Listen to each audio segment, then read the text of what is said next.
Durante la Segunda Guerra Mundial, en las sombras de un océano inquieto, Japón se alzaba como un enemigo temible, cuyas intenciones siniestras amenazaban con golpear las costas doradas de California en cualquier momento.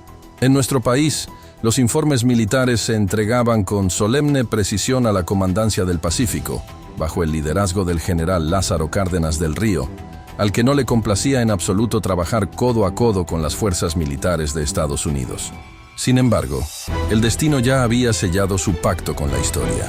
El Acuerdo de Defensa de las Californias estaba en vigor, una alianza de acero forjada para enfrentar cualquier sombra que se alzara desde el imperio del sol naciente. La noche del 28 de junio de 1943 cayó como un manto espeso sobre las Islas Coronado. En la penumbra, la neblina se arremolinaba, envolviendo el paisaje en un silencio inquietante que parecía contener su propia respiración. Las patrullas de vigilancia de México permanecían en alerta máxima, sus sentidos aguzados hasta el límite. Aunque la noche aparentaba ser tranquila, cada sombra era una amenaza latente, cada susurro del viento un posible presagio de peligro. De repente la oscuridad se desgarró con un estruendo aterrador. Los primeros obuses impactaron contra la tierra firme, iluminando la noche con destellos de fuego y destrucción.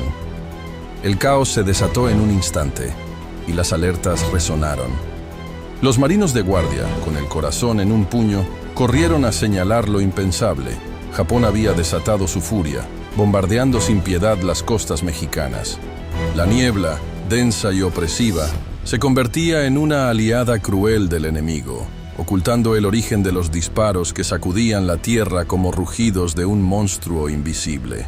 Los marinos se aferraban a sus instintos mientras el fuego cesaba momentáneamente, dejando tras de sí un silencio inquietante. Pero antes de que pudieran reagruparse, el estruendo volvió a romper la noche.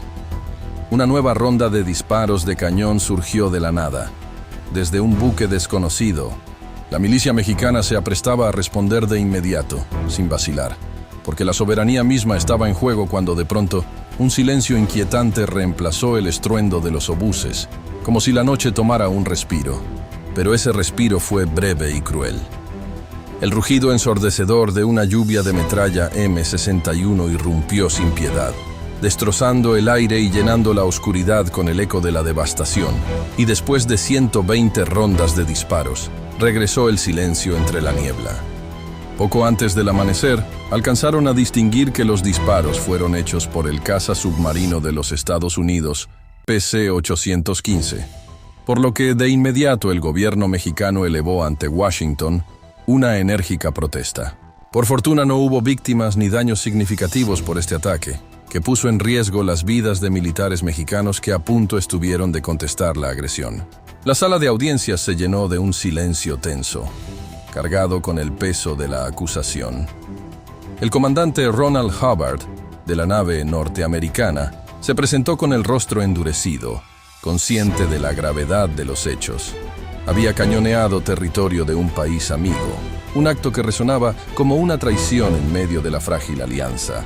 Explicó que había ordenado el ataque como una práctica naval rutinaria.